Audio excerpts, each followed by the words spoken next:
చిత్తూరు జిల్లాలోని కుప్పంలో ముఖ్యమంత్రి చంద్రబాబు నాయుడు సతీమణి నారా భువనేశ్వరి పర్యటన కొనసాగుతూ ఉంది. 4 రోజుల పర్యటనలో భాగంగా కుప్పంకు వచ్చిన భువనమ్మ అక్కడ పలు అభివృద్ధి కార్యక్రమాలకు శ్రీకారం చుట్టారు. ఈ సందర్భంగా ప్రజల కోసం, టీడీపీ కార్యకర్తల కోసం ప్రజాక్షేత్రంలోకి రావాల్సిన పరిస్థితి వచ్చిందని తెలిపారు. యువతను ఏ విధంగా ముందుకు తీసుకెళ్లాలో చంద్రబాబు ఆలోచిస్తున్నారని తెలిపారు. కుప్పం ప్రజలకు చంద్రబాబు ప్రత్యేక మేనిఫెస్టోని ఇచ్చారని అన్నారు. వైసీపీ 5 ఏళ్ల పాలనలో ప్రజలు ప్రతి ఒక్కరూ కోల్పోయిన స్వాతంత్ర్యం కోసమే ఈ ఎన్నికల్లో కూటమికి అఖండ మెజార్టీని ఇచ్చారని అన్నారు. అసెంబ్లీ అన్నది దేవాలయం లాంటిదని, అలాంటి దేవాలయంలో ఒక స్త్రీ గురించి మాట్లాడిన తీరు చాలా బాధేసిందని అన్నారు.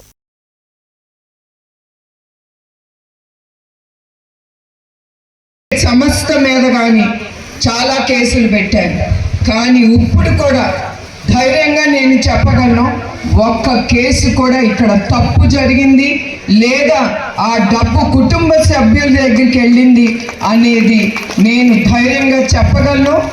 మీకు రుజువులు వేరే ఎవరు చెప్పక్కర్లేదు, అది కోర్టే చెప్తుంది. అది కనుక రుజువులు ఉండుంటే మా కుటుంబం ఇట మీ ముందల తల ఎత్తుకుని తిరిగే వాళ్ళం కాదు ప్రజల ముందల. అట్లానే చంద్రబాబు నాయుడు గారు ఈ ఎలక్షన్ ముందర ఆయన కుప్పం నియోజకవర్గానికి స్పెషల్ మేనిఫెస్టో అనేది తీసుకొచ్చారు. ఎందుకంటే మనందరికీ తెలుసు కుప్పం నియోజకవర్గం చాలా ఇతర నియోజకవర్గాలంటే చాలా దూరంగా ఉంటుంది. అది మనసులో పెట్టుకుని ఆయన ముందర ఎయిర్పోర్ట్ తీసుకొస్తున్నారు. ఎందుకంటే ఇండస్ట్రీస్ పెట్టిన తర్వాత వచ్చే వాళ్ళు కూడా వాళ్ళకి ఈజీగా ఉండాలి కదమ్మా, వచ్చి రావటానికి వెళ్ళటానికి. అందుకే ఎయిర్పోర్ట్ అనేది తీసుకెళ్తున్నారు. అతి త్వరలోనే ఆయన చెప్పింది తప్పకుండా చేస్తారు. అట్లానే ఇండస్ట్రీస్ అనేది తప్పకుండా ఆయన తీసుకొస్తారు. అది తీసుకొచ్చిన తర్వాత ఇంకా మీ బిడ్డలు వెనక్కి తిరిగేది లేదు. వాళ్ళు కర్ణాటక కానీ తమిళనాడుకి కానీ ఇతర రాష్ట్రాల్లోకి వెళ్ళక్కర్లేదు. వాళ్ళ కష్టం మన ఆంధ్ర రాష్ట్రాన్ని అభివృద్ధి కోసం వాళ్ళు కష్టపడి ముందుకెళ్ళాలని నేను కోరుకుంటున్నాను. పెట్టిన నమ్మకం అది నేను ఎప్పుడు మర్చిపోను. అట్లానే మీ అందరికీ నేను ప్రత్యేకంగా చెప్పక్కర్లేదు చంద్రబాబు నాయుడు గారి గురించి. ఆయన ఎప్పుడు సీఎం పదవిలో ఉన్నప్పుడు ఆయన ఎప్పుడు ఆంధ్ర రాష్ట్రం అభివృద్ధి కానీ ప్రజల సుఖ సంతోషాలుగా ఉండాలనే కానీ ఆయన ఆలోచిస్తారు. ఏమి చేస్తే యువకులు ముందుకెళ్తారు, వాళ్ళు ఆ రాష్ట్రాన్ని, మన రాష్ట్రాన్ని కానీ యావత్ భారతదేశాన్ని కానీ మన యువకులు ముందుకు తీసుకెళ్లాలని ఆయన ఎప్పుడు నమ్మేవారు. అలానే మహిళలు మీ అందరికీ మిమ్మల్ని అందరినీ మెచ్చుకోవాలి. ఎందుకంటే ఎప్పుడు రాని మహిళలు చంద్రబాబు నాయుడు గారిని రాజమండ్రిలో ఉంచినప్పుడు బయటికి రాని మహిళలు కూడా బయటకు వచ్చి ఆయన కోసం చాలా పోరాడారు. ఒట్టి ఆంధ్ర రాష్ట్రమే కాదు, యావత్ ప్రపంచం అంతా కూడా మహిళలు బయటకు వచ్చారు. ఎందుకు వచ్చారంటారు? ఆయన నాయకత్వం మీద నమ్మకం.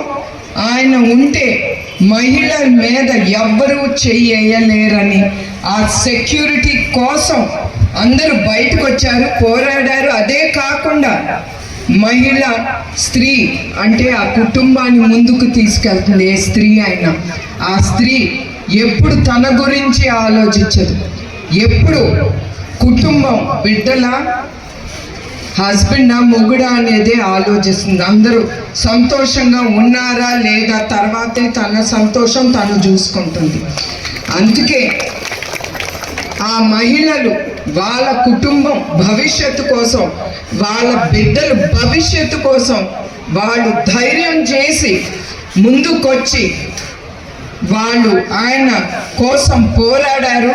అట్లానే ఈ ఎలక్షన్లో కూడా మన తెలుగుదేశం మహిళా శక్తి కూడా వాళ్ళందరికీ నా హృదయపూర్వక నమస్కారాలు. ఎందుకంటే వాళ్ళు చాలా ధైర్యం చేసి ముందుకొచ్చారు. అట్లానే మీరందరూ కూడా మా కుటుంబానికి శ్రీరామ రక్ష. యువ గళానికి కానీ నిజం గెలవాలి అనే ప్రోగ్రాం కానీ నేను ముందుకు తీసుకెళ్ళానంటే అప్పుడు అది మన ప్రభుత్వం కాదు. రక్షణ లేదు. ఎటు నుంచి ఎవరు వస్తారో కూడా లోకేష్కి తెలియదు. నేను స్త్రీ అయినా కూడా నాకు కూడా వార్నింగ్ ఇచ్చారు.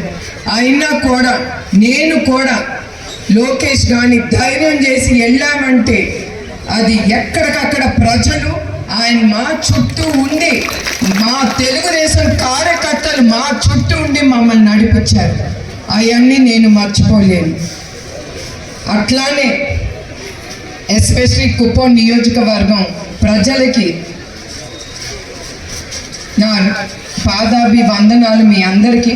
ఎందుకంటే నిజం గెలవాలన్నప్పుడే నా కళ్ళు తెరుచుకున్నాను. ఎందుకంటే ఎప్పుడు నేను ఇంట్లోనే ఉండేదాన్ని లేదా ఆఫీస్కి ఆ పని మీదే ఉండేదాన్ని ఎప్పుడు. కానీ ఆ నిజం గెలవాలి అనేది నేను ఎప్పుడు అనుకుంటాను. దేవుడు నన్ను ముందుకి పంపించాడు నా కళ్ళు తెరిపించడానికి. నిజాలు ఏమి జరుగుతున్నాయి కింద అనేది నా కళ్ళతో నేను చూశాను. ప్రజలది కానీ ఎస్పెషలీ మన కార్యకర్తలు 5 సంవత్సరాలు వాడు పడిన బాధ నేను ఎప్పుడు మర్చిపోను. ప్రతిసారి నేను వాళ్ళనే తలుచుకుంటూ ఉంటాను.